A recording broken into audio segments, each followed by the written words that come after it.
Hola, buenas tardes. Retomamos el curso de terapia intensiva para enfermería. Nos encontramos en este momento iniciando la unidad 4, exactamente, ¿sí? De esta unidad son 5 clases, así que nos quedan 5 clases de la unidad 4 y 4 clases de la unidad 5. En total son 9 clases donde estaríamos terminando con el curso. Falta un poco, yo me estoy adelantando un poco hablando de esto de terminamos, porque después, bueno, después de terminar esas 9 clases, que nos queda pendiente el examen de la unidad 3 que yo tendría que estar haciéndolo mañana, ya y subiendo, compartiéndolo para que ustedes ya lo puedan hacer quizás mañana. Después, bueno, ya nos seguiremos metiendo con los temas de la unidad 4, examen de unidad 4, 5, examen de unidad 5, porque ese creo que no lo mencioné en la programación, porque en unidad 5 también tiene que tener un examen. Y el examen final integrador, donde yo creo que voy a tomar 2 preguntas de cada unidad, perdón, de cada unidad, no, de cada clase de cada unidad. Si son 5 unidades, son 4 clases, así que 4 por 5, 20, son 20 clases, y bueno, de ahí saco 2, yo calculo que una. Pero bueno, unas 20 preguntas va a ser para el examen final. No va a ser nada raro, no va a ser nada de otro mundo, va a ser lo que estuvimos viendo en estos meses. Así que no se preocupen tampoco. No se asusten porque no es nada de otro mundo. Bien, el tema que hoy nos toca es cardiovascular, la parte de la atención cardiovascular en terapia intensiva. Sabemos que si bien estamos trabajando en lo que es terapia intensiva, el principal punto que vamos a tocar es el paciente en terapia intensiva. El paciente cardiovascular estaría en otra unidad, que es la unidad de cuidados intensivos cardiovasculares. Sin embargo, no quita que lo podamos llegar a atender, podemos trabajar en una unidad de coronaria y encontrarnos con este paciente con una gravedad determinada que tiene las mismas dificultades o más que un paciente que lo vemos en terapia intensiva. Bueno, eso sería cuando estamos hablando de especialización, especialidad de unidad coronaria. Sin embargo, en las terapias intensivas polivalentes también aparecen estos pacientes cardiovasculares, ¿sí?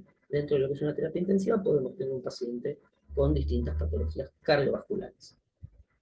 Así que bueno, me presento nuevamente, mi nombre es Miguel Peñarrocha, soy profesor de enfermería y estoy dictando el curso de terapia intensiva para enfermería desde lo que es el instituto, que se llama Instituto MAP. Bien, vamos avanzando un poquito con los temas. Empezamos con cardiopatía isquémica, la definición, con la denominación cardiopatía isquémica, y ahí tenemos la sigla, ¿no?, con la que la vamos a ir nombrando a lo largo de la clase. Se agrupan enfermedades que resultan de la disminución del caudal coronario, de la cantidad de sangre coronaria, ¿no?, que se va distribuyendo a lo largo del cuerpo. Por eso estamos hablando de isquemia, que es disminución de la oxigenación, ¿sí?, por disminución de la cantidad de sangre que llega a determinadas partes del cuerpo. En este caso es cardiopatía isquémica. Una disminución de la circulación coronaria de corta duración ocasiona una lesión reversible del miocardio. Es la angina de pecho o también llamada ANGO. ¿Sí? Recuerden esto, ¿no? Lesión reversible, ¿pero por qué? Porque es una disminución de la circulación coronaria y de corta duración. Si esta duración se prolonga durante mucho tiempo y ya no es corta, es prolongada, ya sobreviene algo más que no es isquemia, ¿sí? Ya ahí estaríamos hablando de una lesión irreversible que sería necrosis.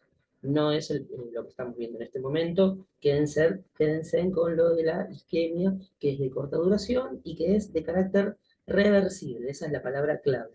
De corta duración y de forma reversible. Si se trata de una interrupción total y mantenida del flujo coronario, se produce una lesión irreversible, con muerte celular, es decir, un infarto.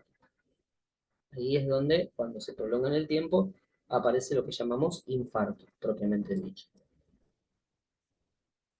Continuando con lo que es la cardiopatía isquémica, la definición, y bueno, con la continuidad de esto, ¿no?, en la mayoría de los casos, la causa de la disminución del flujo sanguíneo en las arterias coronarias es la arteriosclerosis. La arteriosclerosis es lo que va a determinar esta disminución del flujo sanguíneo. Y a su vez, la arteriosclerosis, ¿no?, es una enfermedad degenerativa que provoca la reducción progresiva de la luz de los vasos coronarios, reduciendo el flujo coronario. A ver si podemos hacer un pequeño grafiquito acá al costado. Un segundito. Ahí está, esto quería ver. Para agrandar un poco más el trazo, creo. Bueno, a ver dónde podemos dibujar. Sí, ahí tenemos, convengamos que esto es una arteria, ¿no?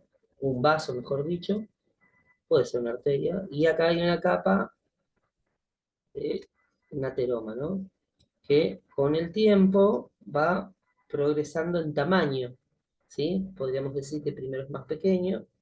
Ahora esperen que quiero borrarlo un poco. Acá está, la bola. Ahí. Así lo hacemos un poquito más grande, ¿no? Este es uno, ¿no?, una arteria, un vaso, y aparece la capa de ateroma, ¿sí?, que en principio es pequeño, y con el tiempo se va agrandando, hasta que cada vez pasa menos cantidad de, eh, de flujo sanguíneo, ¿sí? Cada vez pasa menos cantidad de flujo sanguíneo, hasta llegar incluso a, ya en el peor de los casos, una obstrucción total, ¿sí? A ver, ¿cuál era? Creo.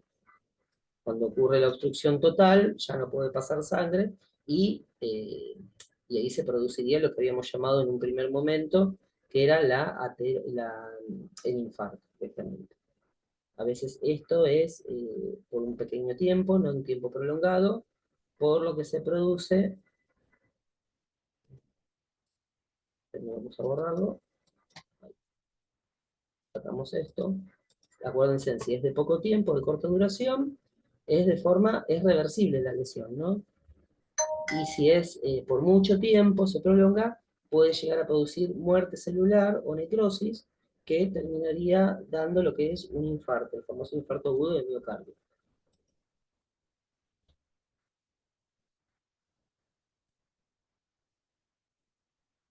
Bien, factores de riesgo. Los factores de riesgo de la aterosclerosis coronaria son responsables de la aparición de la enfermedad y de su progresión. Ahí tenemos factores de riesgo inmodificables y factores de riesgo modificables. Primero, los factores de riesgo inmodificables es la edad. A mayor edad, mayor riesgo de aterosclerosis coronaria, mayor riesgo en el sexo masculino, y sobre todo a partir de los 50 años. También hay un endurecimiento, ¿no?, de los vasos sanguíneos, es menos distensible, tiene menos distensibilidad, por lo tanto es más fácil también de que se produzcan estos ateromas, también producto de la alimentación, el sedentarismo. Hay muchos factores que van jugando en contra para que se produzca en el sexo masculino específicamente, y a partir de los 50 años, mayor riesgo, ¿sí? Estos serán los factores inmodificables. Después tenemos factores modificables, como el tabaquismo y la hipertensión arterial. Son modificables, bueno, el tabaquismo obviamente con una conducta donde vaya saliendo de lo que es el hábito tabáquico, ¿no? Y bueno, y la hipertensión arterial, si bien es una enfermedad crónica, eh, con un origen un tanto controvertido, pero a veces dicen que es origen desconocido, a veces tiene un origen también genético, hay muchos tipos de origen que tienen que ver con el origen de la hipertensión arterial, pero tiene un tratamiento, y con el tratamiento y un seguimiento y control adecuado puede ser manejable, ¿no?, la enfermedad. Por eso se dice que es un factor modificable, tanto la hipertensión arterial como el tabaquismo.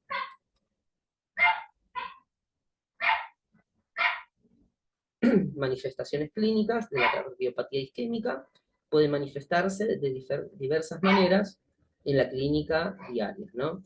Lo más importante son angina de pecho, infarto de miocardio, muerte súbita y equivalentes coronarios como disnea o arritmias. A veces la disnea, ¿no?, que dicen, es de origen cardiológico. No sé si lo han sentido nombrar, que la disnea es de origen cardiológico. Y bueno, tiene que ver porque el corazón es una bomba, ¿no? Bombea una cierta cantidad de sangre. Si no está cumpliendo su función de forma adecuada por falta de oxigenación del mismo, esta lesión en primera instancia, estaríamos hablando de isquemia, es lo que produce que el corazón no pueda cumplir de forma adecuada su función de bomba, ¿sí? Por la falta de oxigenación.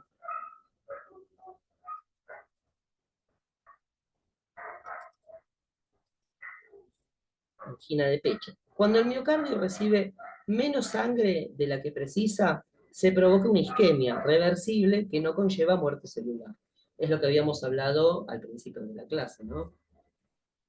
La isquemia, que es de escaso tiempo, ¿sí? Y no es total. Entonces, escaso tiempo, no se prolonga en el tiempo tampoco, ¿no? Es una obstrucción parcial, como habíamos mostrado en ese dibujo que había hecho yo de un vaso que iba tapando con el ateroma, con la placa ateroma, ¿sí? Y que con el tiempo se iba prolongando, iba creciendo por la mala alimentación y otras cuestiones, y eso hacía que haya una obstrucción total. Si había una obstrucción total, pasábamos a lo que llamamos muerte celular o infarto agudo de miocardio, ¿sí? La isquemia, ¿qué provoca? Dolor, opresión, malestar retroesternal o torácico anterior, que puede tener diversas irradiaciones. Se puede irradiar la mandíbula, hombros, brazos.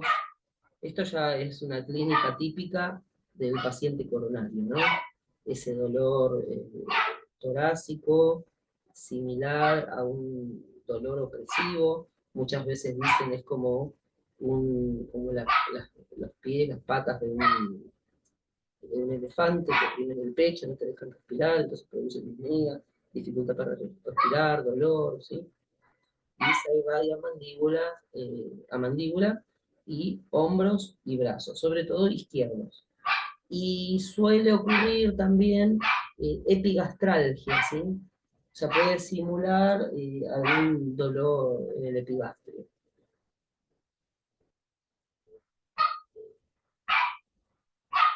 Ah, vi que se conectó más gente. Antonia, bueno, Antonia. Perfecto. Cualquier duda, ya saben, me van escribiendo y les voy contestando, ¿sí? Bien, habíamos visto angina de pecho, infarto de miocardio. A diferencia de la angina, aquí se produce una lesión irreversible. Acuérdense, ¿no?, esa pequeña diferencia, ¿no?, entre angina de pecho e infarto. Angina de pecho es reversible, porque es de escasa duración, pero bueno, produce dolor. Dolor, disnea, eh, irradiación, bueno, todo lo que habíamos visto anteriormente. En cambio, en el infarto, pero es irreversible, ¿no?, la angina. Es reversible, perdón. En cambio, en el infarto, la muerte celular es tan prolongado el tiempo que se produce, de disminución de la oxigenación, ¿no?, que ahí se produce una lesión irreversible con necrosis celular. Y aparece, bueno, lo que es isquemia. La isquemia es lo que va a producir la necrosis celular. Por mucho tiempo, de forma prolongada.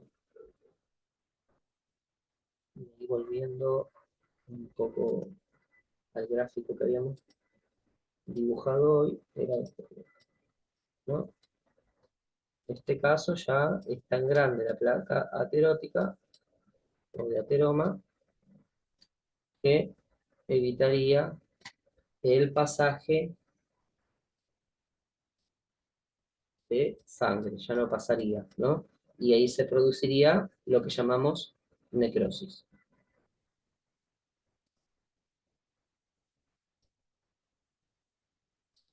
Bien. Evolución de la arteria coronaria. Se produce un aumento enzimático característico sobre todo CPK, MB y troponina. Son enzimas cardíacas, ¿sí? Todo esto es producto de la lesión que se produce a nivel muscular del corazón, del miocardio específicamente. Entonces se libera todas estas enzimas, ¿sí? Que son producto de la lesión del músculo del miocardio. Por eso aparecen en sangre, elevadas.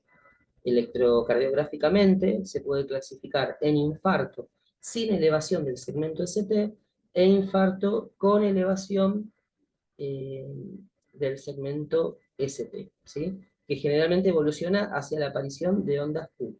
Es otra onda. A ver si lo puse un poquito más abajo con gráfico, me parece que no. Bueno, después lo buscamos y se los comparto, ¿sí? Pero bueno, recordando un poco, a ver,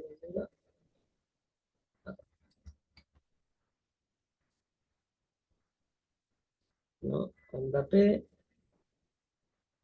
onda Q, es esta acá abajo, no la marqué bien, pero bueno.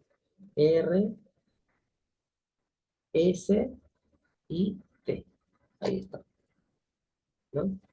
Entonces, en el infarto, acuérdense, puede ser sin elevación del segmento ST, acuérdense, PQRST, o sea, acá no hay elevación, pero también hay otra que es con elevación, ¿sí? Aparece elevado el segmento ST.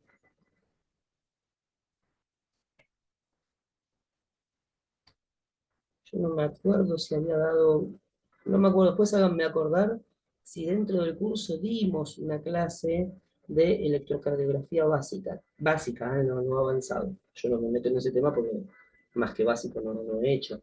Pero si no lo di, díganmelo y en algún momento lo puedo llegar a dar. O les comparto el video que ya lo tengo hecho y todo. Ya hace tiempo que tendría que buscar nada más. Bien, sigamos. ¿Se conectó alguien más? A ver. Olga también está conectada, Miriam, bueno, bienvenidas, qué bueno ver cómo se van sumando, me encanta. Bien, muerte súbita, se acepta como muerte súbita la que se produce en los primeros 60 minutos tras la aparición de los síntomas. Ejemplo, dolor precordial. O sea, hay un dolor precordial, ¿no? Dentro de esos 60 minutos se produce la muerte, el deceso del paciente. Ahí estaríamos hablando de muerte súbita.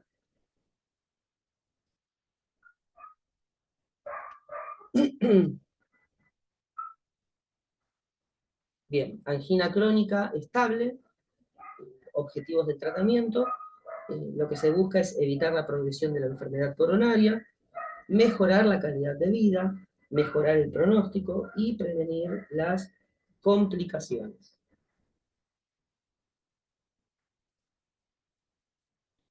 Bien, sigamos con angina crónica estable, ¿no? En este caso estaríamos hablando del tratamiento. Se busca evitar la progresión de la enfermedad coronaria, mejorar la calidad de vida, bueno, reduciendo el número de crisis, que no tenga tantas crisis, ¿no? De angina crónica, mejorar el pronóstico, prevenir complicaciones.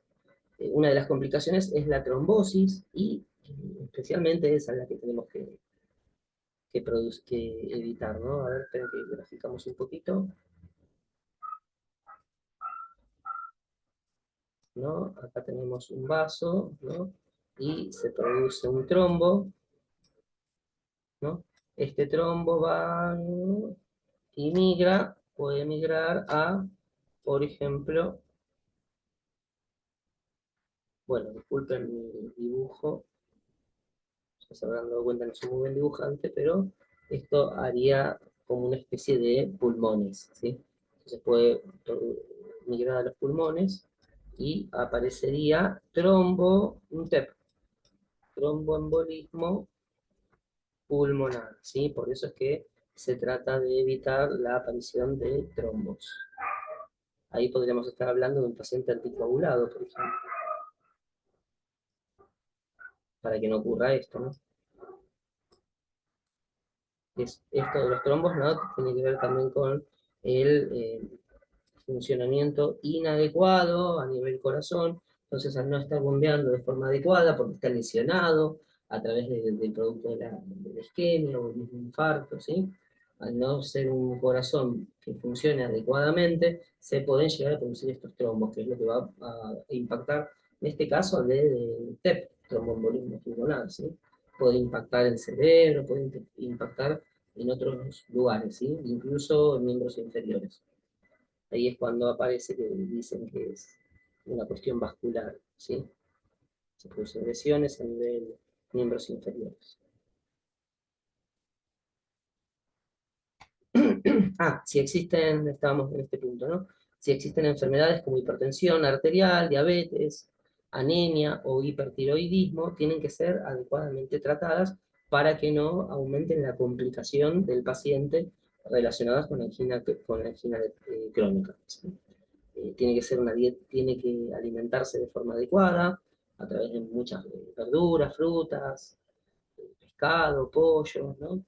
Y pobre en grasas animales. Las grasas animales es lo que van a producir el aumento de las placas de ateroma, ¿sí?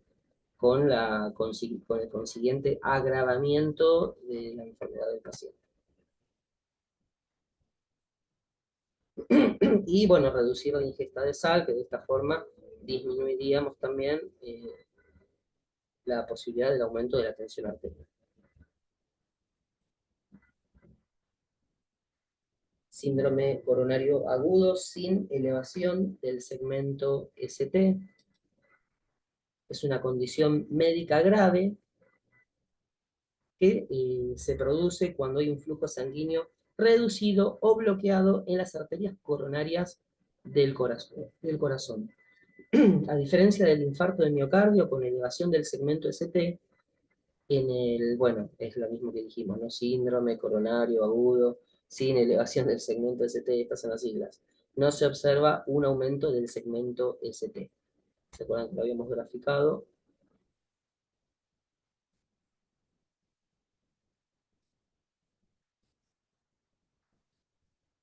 P, U, R, S, T. Bueno, en realidad el Q es mucho más alto, ¿no?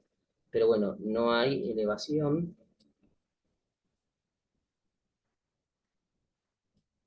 del segmento ST. Ahí está, perfecto. No hay elevación del segmento ST, por eso es síndrome coronario agudo sin elevación del segmento ST. Voy borrándolo, así me lo queda ahí. Bien, perfecto.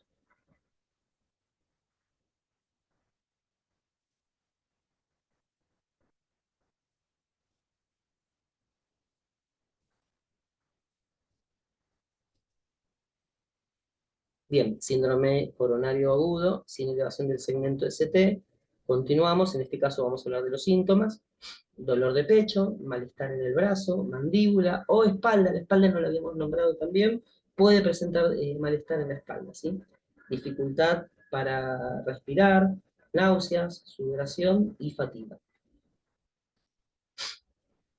Después tenemos medidas generales de la vigilancia en el síndrome coronario agudo sin elevación del segmento ST. Esto tiene que ver con la vigilancia, ¿no? Con la observación del paciente, ¿no? Monitorización, que hablábamos de monitorización hemodinámica, tensión arterial, presión arterial, todo lo que siempre venimos viendo dentro del curso de terapia intensiva, utilización de monitores multiparamétricos también, ¿sí? Analgesia para evitar el dolor, ¿sí? Esto, a veces el paciente con este problema de salud, si encima tiene dolor y permitimos que persista el dolor, le va a aumentar la angustia, el malestar y va con el consiguiente empeoramiento de la enfermedad, ¿sí? Administración de oxígeno de forma suplementaria, nitroglicerina para disminuir la tensión arterial, es un vasodilatador coronario, nitroglicerina. Bien, monitorización, electrocardiograma de forma permanente a través de monitor multiparamétrico, tiene que estar conectado. En las unidades coronarias, el paciente puede estar conectado, tiene que tener un monitor, obviamente, en la parte alta de la unidad del paciente, pero a la vez todo todo ese monitor está conectado a una central de monitoreo donde hay distintas pantallas, y bueno, y ahí se puede ir viendo lo que ocurre con el corazón del paciente, no solo de este paciente, de todos los pacientes de la unidad coronaria. Y se va grabando la actividad y lo que vaya ocurriendo también, ¿sí?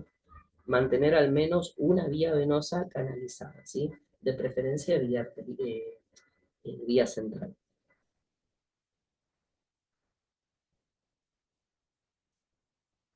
Suplemento de oxígeno, indicado durante la crisis anginosas en presencia de signos de congestión venosa pulmonar o bien si la saturación arterial es inferior al 90%. Tiene que recibir administración de oxígeno de forma suplementaria. Nitroglicerina en perfusión endovenosa. Si no hay hipotensión, obviamente porque si hay hipotensión le va a bajar más la tensión arterial, ¿no?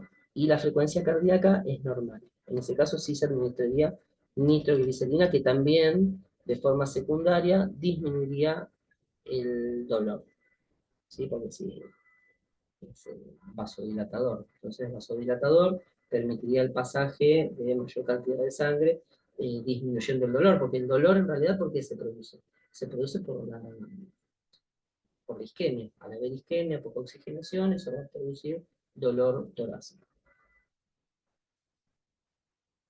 Analgesia, bien, a ver si estoy viendo si lo van escribiendo. ¿Sí?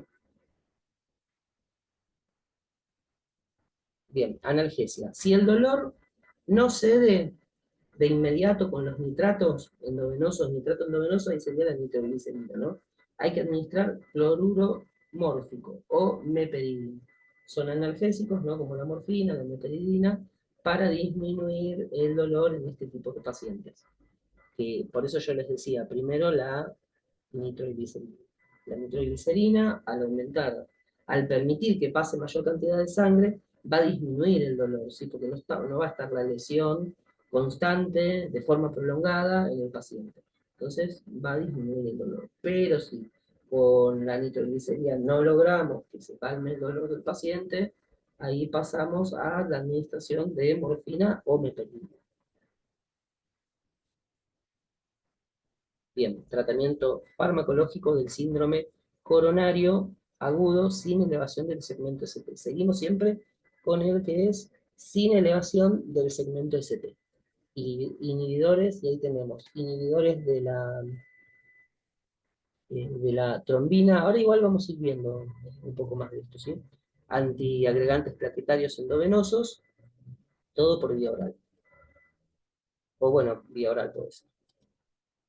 Inhibidores de la trombina, y ahí tenemos heparina de bajo peso molecular, ajustada al peso del paciente, como el Clexane, por ejemplo, es una heparina de bajo peso molecular, ¿sí? Y no precisa controles de laboratorio.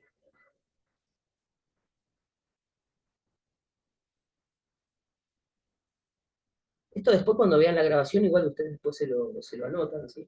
Van anotando todo, van investigando un poco más también. Yo igual les comparto el material para que vean, ya de esto ya les voy a compartir parte del material del libro de donde saco estos PowerPoint que yo armo, ¿sí? Así pueden leerlo y pueden ampliar un poco más. Bien, antiagregantes plaquetarios endovenosos, como inhibidores de la glucoproteína, como integrilina, tirofibam, ¿sí? Que son antiagregantes plaquetarios endovenosos.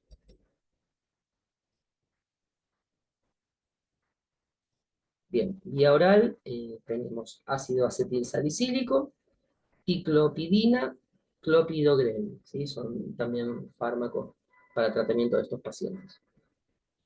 Nos quedan 2 minutos 30 y, bueno, 29 segundos. Así que ahora en cualquier momento se va a cortar. Cuando se corta, esperamos 15 minutos y volvemos. Ahí yo igual les aviso por el grupo de WhatsApp el horario exacto en el que volvemos a entrar. 15 minutos porque a veces con 10 no nos permiten. Por eso ya dije 15, que es un mejor número. Consideraciones de enfermería en la cardiopatía isquémica.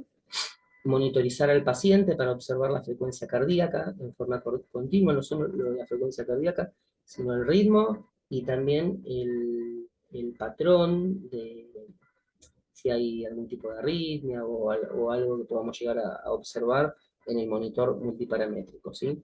Monitorización de la saturación de oxígeno,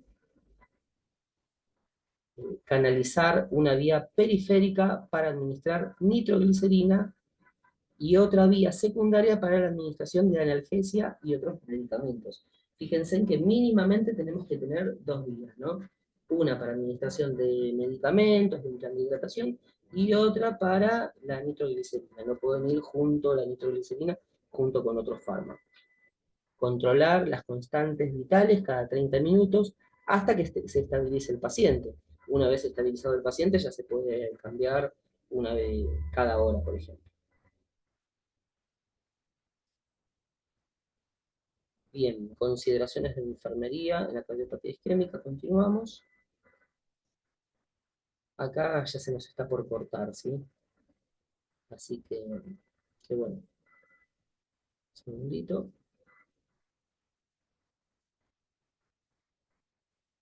Bueno, espero que se vaya entendiendo, ¿sí? La idea es, ustedes saben, si tienen alguna duda, después me lo pueden plantear y lo voy respondiendo por el grupo de WhatsApp, ¿sí? Me encantó que hoy se sumaron un poco más. Ahí Antonia, Miriam, Olga, Eva y bueno, y Dalia, que siempre está, Eva y Dalia están siempre. Así que bueno, nada, ya en unos minutitos se corta y volvemos a entrar en 15 minutos. A ver, 40 y 55, 17 y 55.